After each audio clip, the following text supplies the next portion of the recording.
안녕하십니까. 저는 몰레큘러 디바이스 학술팀의 김세연이라고 합니다. 제가 오늘 소개해드릴 내용은 생물의약품의 개발 워크플로우의 효율성과 정확성을 높여주는 최신 스크리닝 기술 기법에 대해서 소개를 해드리고자 합니다. 앞서 말씀드렸다시피 저는 단백질의 상호작용을 기반으로 한 신약 후보 물질의 선정 및 신속한 정량을 위한 스크리닝 기법에 대해서 소개를 해드릴 예정이며 특히 FP와 HTRF에 대해서 중점적으로 소개를 해드리도록 하겠습니다. 먼저 최근에 여러 이슈와 더불어 신약 개발이 가속화되고 있는 상황입니다. 이러한 신약 개발은 크게 디스커버리와 디벨롭먼트의 두 단계로 나눠질 수 있고 각각의 단계는 디스커버리의 단계는 타겟을 발굴하고 스크리닝하며 물질을 채집하는 단계로 나눌 수가 있고 디벨롭먼트 과정에서는 독성 시험과 임상 시험을 거쳐 허가에 이르는 과정을 포함하게끔 되어 있습니다. 이러한 디스커버리와 디벨롭먼트의 과정은 평균 5년 정도 이상의 시간이 소요되는 것으로 나타나고 있습니다. 디스커버리 과정에서는 정보를 탐색하고 약물을 설계하는 것을 주로 하게 되며 디벨롭먼트 과정에서는 동물 실험을 하고 환자 대상을 선정하며 마지막 최종 허가에서는 판매되고 제품이 생산되는 그러한 일련의 과정들을 거치게끔 되어 있습니다. 하지만 이러한 디스커버리와 디벨롭먼트 과정은 여러 가지 리미테이션을 가지고 있습니다.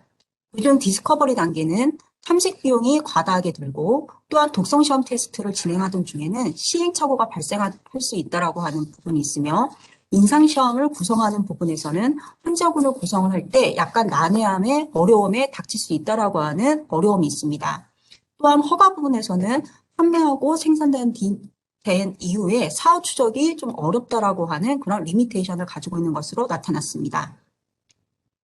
실제적으로 임상시험 단계별의 탕약률을 살펴보면 디스커버리 단계에서는 아까 말씀드린 바와 마찬가지로 정보 탐색과 약물 설계를 하게끔 되어 있고 평균 5년 정도의 소요기간이 나타나는 것으로 발표가 되어 있는데 이러한 디스커버리 단계에서는 실제적으로 신약 후보 물질을 탐색하고 신약 후보 물질을 탐색하기 위한 선도 물질이 개발되는 단계라고 생각을 해주시면 될 것 같습니다.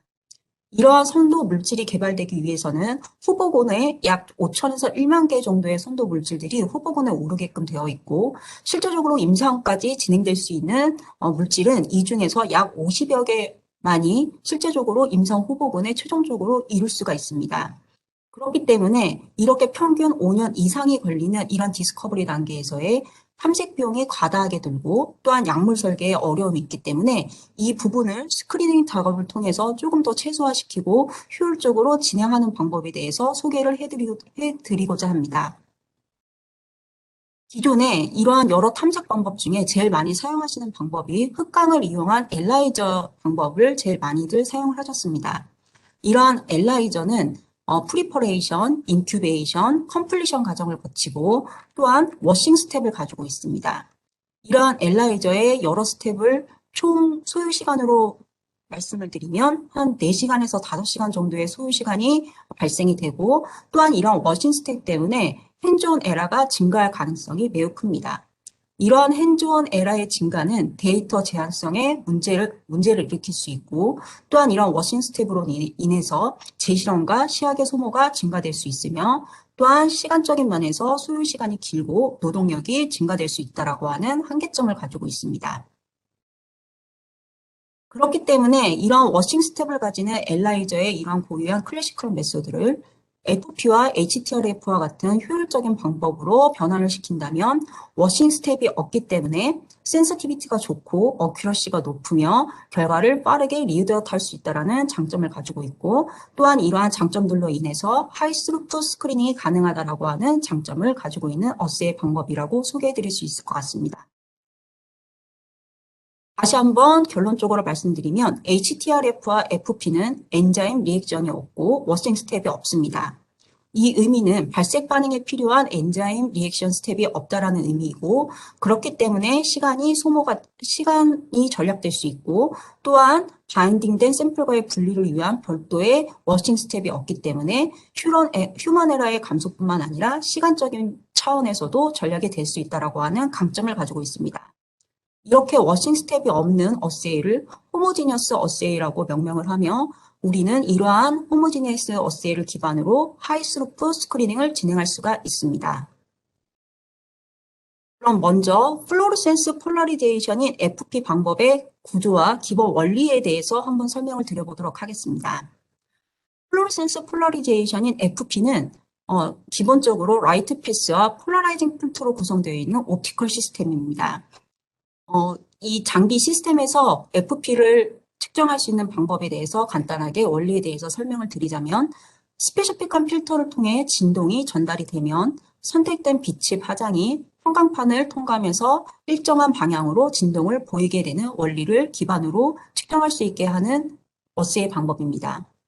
이렇게 FP를 선생님들께서 진행을 하실 때는 트레이서라고 하는 플로로센스가 라벨링된 몰레큘을 사용하시게 되고 이러한 트레이서의 유동성에 따라서 방출된 빛이 폴라라이제이션 되거나 되지 않음에 따라서 결과를 리딩아웃 하실 수 있으십니다. 다시 한번 세부적으로 말씀드리면 평면 평강으로 익사이테이션 되면 트레이서는 익사이테이션과 에미션 사이의 시간 동안 빠른 속도로 떨어지기 때문에 탈평강을 방출하게 됩니다. 그러나 트레이서가 우리가 원하는 타겟과 더 큰 분자의 결합을 하게 되면 훨씬 느린 속도로 반응을 하고 회전을 하게 되면서 방출된 광선이 대부분의 평강 상태를 유지하며 평강판에서 탈출하였을 때 평강 상태를 그대로 유지하게 하는 그런 원리를 기본 어세이 원리로 가지고 있습니다. 왼쪽 그림은 플로로센스 폴라리제이션에서 측정할 수 있는 시스템의 구조를 모식한 그림이라고 생각하시면 될 것 같습니다. 먼저 FP를 시스템 안에서 적용시키기 위해서는 제논 플래시 램프와 같은 강원이 필요합니다. 이러한 강원을 통해서 빛이 발산이 되면 익사이테이션 필터와 폴라라이저인 평광판을 거쳐서 샘플에 도달하게 되고 이 그림에 있는 바와 같이 샘플에 빛이 도달하게 되면 에미션 필터와 폴라라이저를 다시 한번 거쳐서 디텍터에 의해서 우리가 원하는 결과를 리드아웃하는 그런 원리라고 생각해 주시면 될 것 같습니다. 그렇기 때문에 첫 번째로 샘플은 폴라라이즈된 빛에 의해서 익사이테이션 되게끔 되어 있고 이렇게 익사이테이션 빛이 샘플에 도달하게 되면 세포질에 트레이서, 형광물질이 이입되면서 형광 편향을 측정할 수 있는 원리라고 다시 한번 설명드릴 수 있을 것 같습니다. 이러한 형광물질이 형광 편향을 이용을 하면 세포질 내의 유동성 또는 점도 등의 분자회전 운동에 관련된 정보를 획득할 수도 있습니다. 형광물질로 표시된 이런 저분자 물질인 트레이서는 실제적으로 용액 속에서 활발하게 회전 운동을 하기 때문에 실제적으로 편광 여기관과 바인딩 되지 않았을 때 발산되는 형광 여기관은 없습니다. 한편 트레이서가 항체나 우리가 타겟으로 하고 있는 프로테인과 결합을 하게 되면 회전 운동이 억제가 되면서 형광 여기관을 쐴 때 형광은 편광성을 가지게 되는 원리입니다. 이러한 원리를 바탕으로 항체의 결합 반응 또는 혈중의 약물 농도를 측정하는 데 이미 FPA 어세이가 많이 사용되고 있는 상황입니다. 그림으로써 트레이서가 바운딩 되었을 때와 바인딩 되지 않았을 때의 그림으로서 한 번 더 설명을 드리도록 하겠습니다. 우선 트레이서를 먼저 설명드리면 트레이서는 합팅 등의 프로테인과 같은 저분자 물질로 생각을 해주시면 될 것 같고 이러한 저분자 물질에는 형광 물질로 표지를 해두었습니다. 그렇기 때문에 트레이서는 형광 물질로 표지한 합팅 등의 저분자 물질로 설명을 할 수가 있고 또한 플로로센스가 라벨링된 작은 몰레큘이라고 생각을 해주시면 될 것 같습니다. 그림에서 보시다시피 형광판과 형광의 빛이 발산이 되면 이러한 트레이서는 자유롭게 용매 내에서 자유롭게 회전 운동을 하면서 빠르게 움직임을 갖게 됩니다. 하지만 이러한 트레이서가 라지 몰레큘과 바인딩을 하게 되면 형광판에 의해서 익사이테이션 빛을 통과시켰을 때 이러한 트레이서의 움직임이 느려지면서 형광판을 다시 조여주게 되면 이 형광판과 동일한 방향으로 에미션 라이트를 발산하게 되는 원리입니다. 플로로센스 폴라리제이션을 측정할 때는 MP라고 하는 측정 단위를 사용하십니다. 왼쪽 그림에서 같이 제가 예시로 FP를 실제적으로 촬영한 그러한 그 결과 데이터를 한번 그림으로 보여드리고 있는데요. 실제적으로 측정을 하면 하나의 웰에 두 가지의 결과로서 리딩되는 것을 보실 수가 있으십니다. 이렇듯이 그 MP를 계산하기 위해서는 총 세 가지의 팩터가 필요합니다. 이렇게 세 가지의 팩터는 S, P, G라고 하는 세 가지의 팩터로 구성이 되어 있고, S는 지금 보시는 바와 같이 S, 그다음에 P는 두 번째 보이시는 P값과 동일한 의미라고 생각해 주시면 될 것 같습니다. 그렇기 때문에 S의 의미는 perpendicular, vertical, 수직 방향으로 나오는 현관값을 의미하고, P는 parallel 또는 horizontal이라고 하는 수평 방향으로 방출된 현광의 값이라고 생각해 주시면 될 것 같습니다. S와 P값 외에 그레이팅 팩터라고 하는 G 팩터가 굉장히 MP에서 중요한 팩터 중에 하나인데, 이러한 G 팩터의 의미는 강원의 감도에 영향을 줄 수 있는 팩터로서 모노크로메이터, 필터, 강원 등이 G 팩터에 영향을 주는 요소로 알려져 있습니다. 그렇기 때문에 이러한 S, P, G 세 가지의 팩터를 이용해서 FP의 측정 단위 MP 값의 비율로서 선생님들께서 계산을 하실 수가 있으시며, 이러한 비율은 직각과 평행의 현광의 측정 값으로 수치를 계산해서 나타내실 수가 있으십니다. 앞에서 기본적인 플로로센스 폴라리제이션의 원리와 그다음 측정 방법에 대해서 좀 소개를 해드렸고, 이러한 FP는 실제적으로 신약 개발과 진단에서 사용을 하고 있습니다. 신약 개발에서는 심장 독성 및 후보근 스크리닝에 이용을 할 수가 있고, 진단 쪽에서는 이미 FPIA라고 하는 생학적 방법으로 혈중의 약물 레벨을 모니터링할 때 FP 방법을 사용하고 있으십니다. 이렇듯이 FP를 이용하시면 바이오 리서치뿐만 아니라 드러그 디스커버리 스크리닝에 활용을 하실 수가 있으시고, 이 중 스몰 몰레큘 드러그 디스커버리와 이뮤노어세이에 적용을 하실 수가 있으십니다. 이런 스몰 몰레큘 드러그 디스커버리는 GPCR 시그널링, 그다음에 프로테인 인터액션, 엔자임 액티비티, 리셉터 라이건드 인터액션이 포함이 되고, 선생님들이 원하시는 목적에 따라서 자유롭게 활용이 가능한 어세이로 소개를 해드릴 수 있을 것 같습니다. 하지만 이러한 플로로센스 폴라리제이션은 리미테이션을 가지고 있습니다. 이러한 리미테이션을 극복하기 위해서 몇 가지 제안을 드려보도록 하겠습니다. 우선 플로로센스 폴라리제이션은 모노크로메이터 방식보다는 필터의 사용을 권장합니다. 그 이유는 모노크로메이터 방식을 사용하게 되면 모노크로메이터는 빛이 평광판을 통과할 때 강원의 감도가 감소하기 때문에 이 부분에 컴펜세이션을 할 수 있는 필터를 사용을 하게 되면 강원의 감도가 다소 높아지기 때문에 필터 사용을 권장을 하고 있습니다.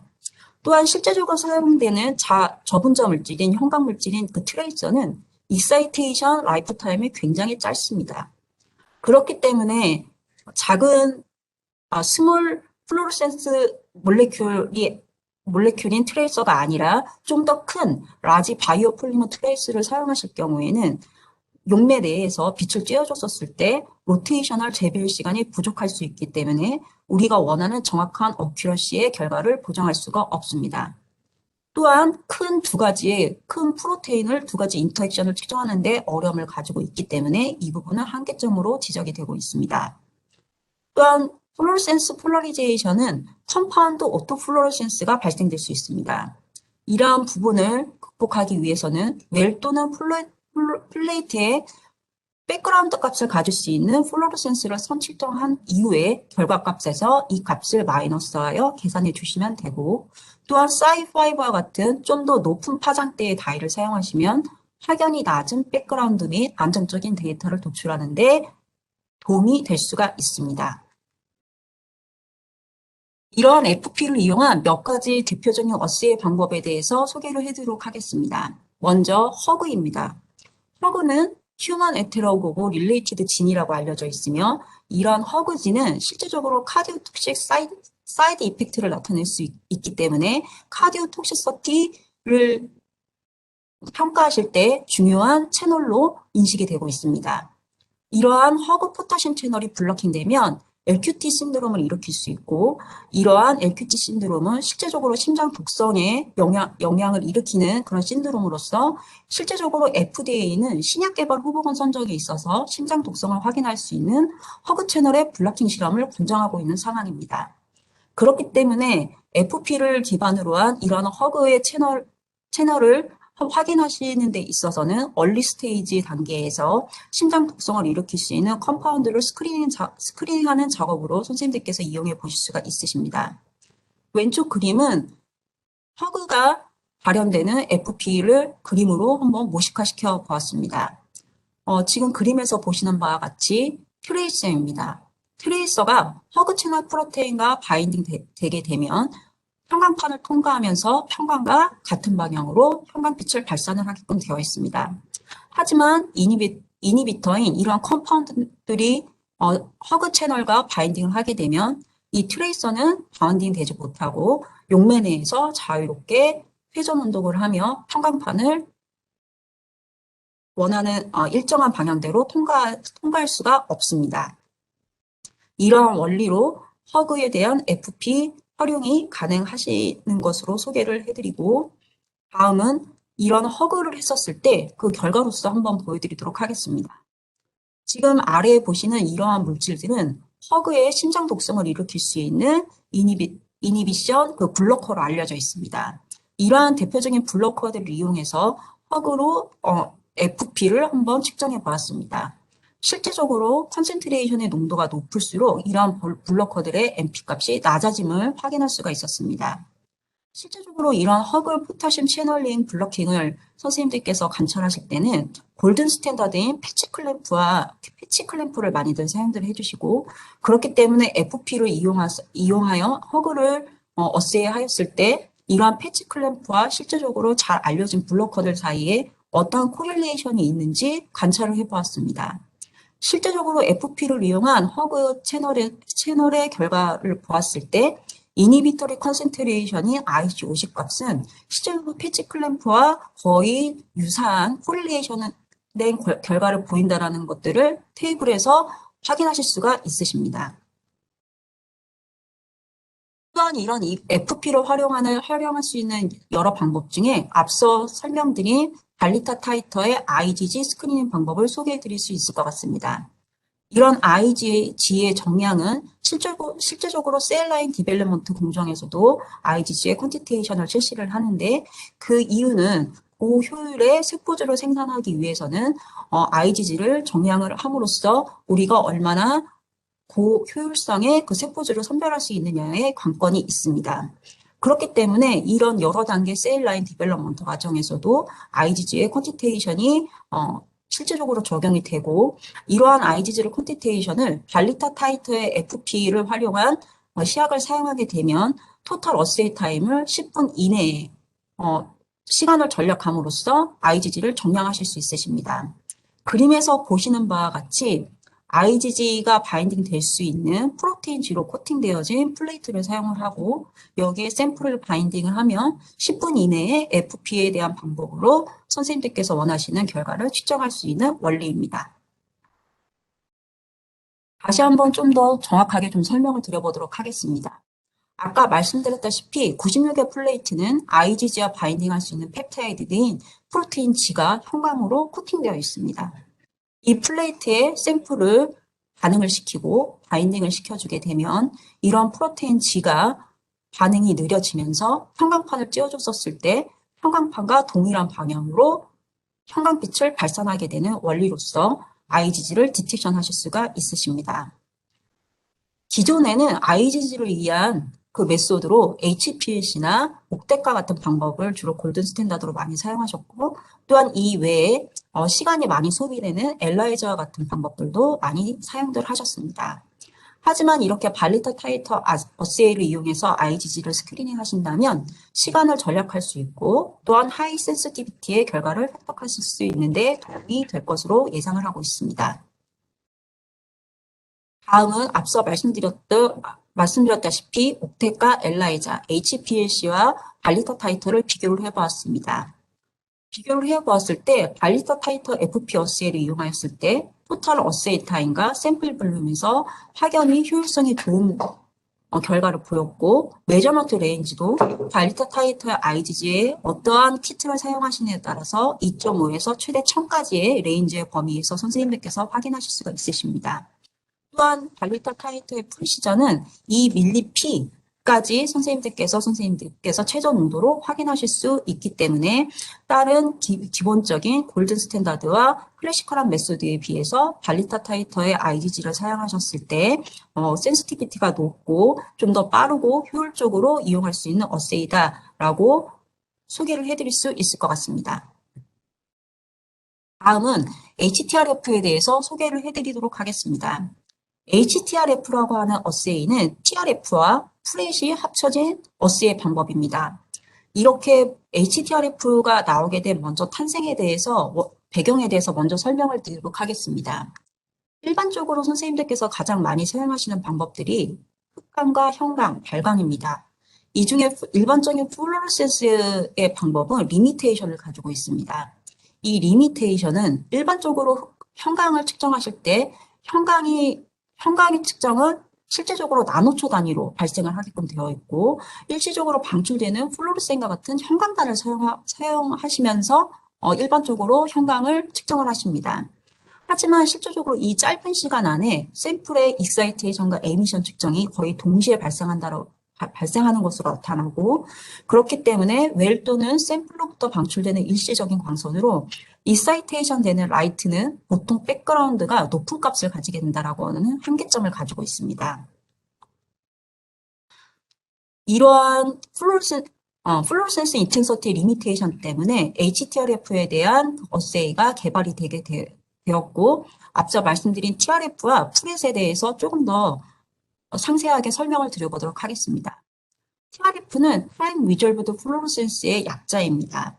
이 TRF를 진행하실 때는 맨 먼저 란탄계적 형광단을 사용하셔야지만 되는데 이러한 란탄계적 형광단을 사용하는 이유는 지속적으로 형광을 방출할 수 있기 때문입니다. 이러한 형광의 방출 시간은 밀리초 단위 동안에 계속 지속이 될 수 있습니다. 이러한 란탄계적 형광단은 유로피움, 털비디움, 사나리움 같은 형광단을 포함하고 있고 이렇게 밀리초 단위로 계속 형광이 지속되기 때문에 중간에 딜레이 타임을 두더라도 지속적으로 형광을 방출할 수 있고 또한 백그라운드 값을 낮출 수 있다고 하는 장점을 가지고 있습니다. 그렇기 때문에 그림에서 보시는 바와 같이 TRF와 일반적인 형광단의 에미션 인텐서티를 비교하셨을 때 TRF가 좀 더 오랫동안 지속이 되고 좀 더 높은 그 인텐서티를 갖는 것을 확인하실 수가 있으십니다. 또한 밑에 보시는 그림은 털비디움, 사나리움, 유로피움에 대한 에미션의 그 시간대를 한번 표시해 보았습니다. 이렇듯이 털비디움과 사나리움과 유로피움은 일반적인 형광에 비해서 좀 오랫동안 지속력을 갖는 에미션에 대한 시간을 가지고 있다라고 설명을 드릴 수 있을 것 같습니다. 하지만 이러한 란탄계종 형광대는 실제적으로 킬레이트나 크립테이트 복합제로 사용들을 하셔야지만 됩니다. 그 이유는 단일 란탄계종 형광만으로는 감도가 약하기 때문에 킬레이트나 크립테이트 복합제로 사용을 해야지만 되고 이러한 킬레이트나 크립테이트 복합제는 에너지를 모으고 란탄계종 아이온에 에너지를 전달해주는 역할을 하기 때문에 좀 더 하이어한 에미션 인텐서티를 가지게 하는 그런 역할을 한다라고 생각을 해주시면 될 것 같습니다. 다음은 프렛에 대해서 설명을 해드리도록 하겠습니다. 프렛은 두 종류의 형광단, 도너와 억셉터를 사용하게끔 되어 있습니다. 그렇기 때문에 두 종류의 형광단 사이의 에너지 트랜스퍼, 우리나라 말로는 공명이라고도 합니다. 이러한 공명에 의한 형광을 측정하는 방법이라고 생각해 주시면 될 것 같습니다. 왼쪽 상단의 그림에서 보면 도너와 억셉터라고 하는 두 가지의 플루로포가 있고 여기에는 1에서 10 나노미터 사이의 근접거리가 돼야지만 프렛이 발생할 수가 있습니다. 다시 상세하게 말씀을 드리면 익사이테이션 빛을 도너가 받게 되면 도너가 에미션 파장대를 방출하게 되고 이렇게 방출된 에너지가 억셉터로 전달이 되면 이 억셉터에 있는 특정 파장대의 에미션이 방출이 되면서 형광을 측정할 수 있는 방법입니다. 그렇기 때문에 이렇게 도너와 억셉터는 스펙트럴 오버랩되는 부분을 가지고 있어야 됩니다. 그렇기 때문에 도너의 에미션 파장대와 억셉터의 익사이테이션 파장대는 이렇게 겹쳐지는 부분이 있어야지만 에너지 공명에 의해서 최종적으로 억셉터에서 나타나는 형광의 에미션 값을 선생님들께서 측정하실 수가 있으십니다. 이러한 프렛은 도너와 억셉터 두 가지 플루로포를 형광단으로 표지를 해서 아까 말씀드렸다시피 생체 분자가 서로 상호작용을 할 때, 도너와 억세터의 형광단이 서로 가까워지며 에너지 공명을 발생을 할 때 나타날 수 있는 에미션되는 파장빛을 선생님께서 측정하시는 방법이라고 생각해 주시면 될 것 같습니다. 앞에 이 TRF와 풀의 두 가지의 원리로 만들어진 이 HTRF는 그렇기 때문에 최종적으로 지속적인 형광단을 방출하는 만탄계적 형광단을 도너로 사용을 하게끔 되어 있고, 또한 TRF의 장점을 취해서 일시적으로 백그라운드를 제거해 줄 수 있으며, 또한 도너의 형광단의 지속적인 형광 방출로 인해서 일시적으로 배경 형광이 약화된 이후에도 도너와 억세터 형광단 모두의 익사이테이션 에미션이 측정이 가능하다라고 하는 장점을 살려 만들어진 어세이 방법이라고 설명을 드릴 수 있을 것 같습니다. 또한 HTRF는 그림에서 보시는 바와 같이 샘플에 HTRF의 시약을 믹스를 해주고 HTRF가 가능한 장비들을 사용해서 리드를 해주며 결과값을 리딩하실 수 있는 간편하고 효율성이 높은 방법 중에 하나입니다. 이렇게 HTRF는 두 가지의 도너를 이용하고 프렛이 일어날 때 에너지 공명에 의해서 말씀드린 바와 같이 우리가 원하는 에미션 되는 형광대를 읽어내는 방법입니다. 그렇기 때문에 다시 한번 말씀드리면 시그널 투 노이즈 레이쇼를 드라마티컬하게 감소시켜 줄 수 있고, 또한 하이 시그널과 스테빌리티를 보장한다라고 하는 장점을 가지고 있습니다. 이렇게 HTRF를 이용한 여러 가지 어세이 방법이 있는데, 저는 사이토카인 어세이 방법 중 TNF-알파 어세이 방법에 대해서 소개를 한번 해보도록 하겠습니다. 휴먼 TNF-알파의 안티바디를 측정하기 위해서는 두 가지의 안티바디를 사용합니다. 여기에는 유러피언 크립테이트를 사용한 안티 TNF-알파와 XL665와 D2로 라벨링된 TNF-알파를 사용하여 실질적으로 휴먼 TNF-알파를 디텍션하게 되면 두 가지가 공명에 의해서 파장을 나타낼 수 있는 원리로서 사이토카인을 측정할 수 있는 방법입니다. 다른 한 가지는 셀 바이어빌리티의 HTRF를 이용한 사이토카인 어세이 방법에 대한 예시입니다. 먼저 PBMC의 셀을 시딩을 해준 다음에 이러한 덴서티를 측정을 해주고, 이렇게 PBMC에 보시고자 하는 여러 가지 LPS나 PMA를 처리하여 인큐베이션 해준 이후에 HTRF 방법을 이용해서 사이토카인을 어세이하고, 이외에 얼리톡스라고 하는 라이브 앤 데드셀에서 이제 셀 바이어빌리티를 확인하실 수가 있으십니다. 그렇기 때문에 이러한 셀 바이어빌리티를 어세이를 하실 때는 단순히 HTRF뿐만 아니라 셀 바이어빌리티를 보실 수 있는 라이브 앤 데드셀 확인이 함께 구성이 되게끔 되어 있고, 이러한 사이토카인 어세이 같은 경우에는 시스바이오의 HTRF의 여러 가지 어세이 키트를 사용하시면 손쉽게 이용을 하실 수가 있으시며, 여러 종류의 TNF-알파라던가 인터루킨6, 인터루킨2 등의 사이토카인을 측정하실 수가 있으십니다. 또한 자세 얼리톡스 셀 키트를 사용하시면 라이브 앤 데드 셀을 확인하실 수가 있고, 그렇기 때문에 최종적으로는 라이브 셀에서의 사이토카인 양을 측정하실 수 있는데 도움이 되고, 이러한 방법으로 셀 바이어빌리티를 확인하실 수가 있으십니다. 다른 한 가지 예시로는 HTRF를 이용한 CAMP 어세이입니다. CAMP는 사이클릭 AMP라고도 알려져 있으며, 이러한 CAMP는 G-프로테인 커플드 립세터인 GPCR 시그널링의 세컨 메신저로 알려져 있습니다.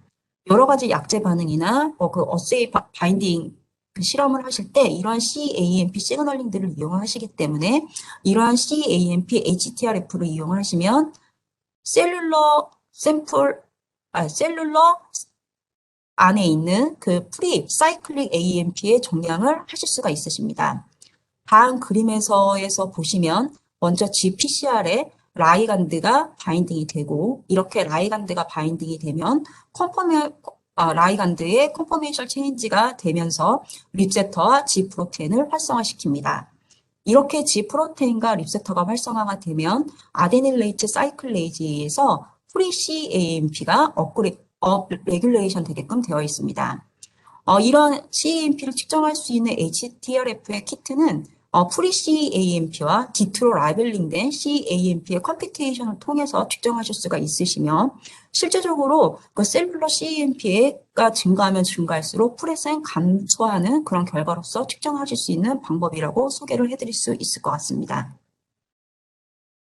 그렇기 때문에 최종적으로 HTRF와 FP, 오늘은 저희가 설명을 드리지는 않았지만 알파 스크린 같은 방법을 사용하시면 여러 가지 사이토카인이라던가 리셉터 라이간드 인터액션, 프로테인 인터액션뿐만 아니라 프로티올리시스 어세이에 다양하게 활용하실 수가 있으시고, 이러한 방법들은 호모지니어스한 방법으로 워싱이 없고, 또한 난 라디오 액티브한 요소를 가지고 있기 때문에 좀 무해한 환경에서 사용하실 수가 있으시고, 이렇게 워싱 스텝이 없는 호모지니어스한 스텝 때문에 시간을 절약하시고 또한 레이버도 세이브할 수 있다는 강점을 가지고 있습니다. 그렇기 때문에 HTRF와 FP, 알파 스크린은 다음과 같은 장비를 사용하셔서 하이스루프 스크린을 하실 수 있는데 여러 가지 면에서 도움을 줄 수 있을 것으로 기대를 하고 있습니다. 제가 준비한 내용은 여기까지입니다. 감사합니다.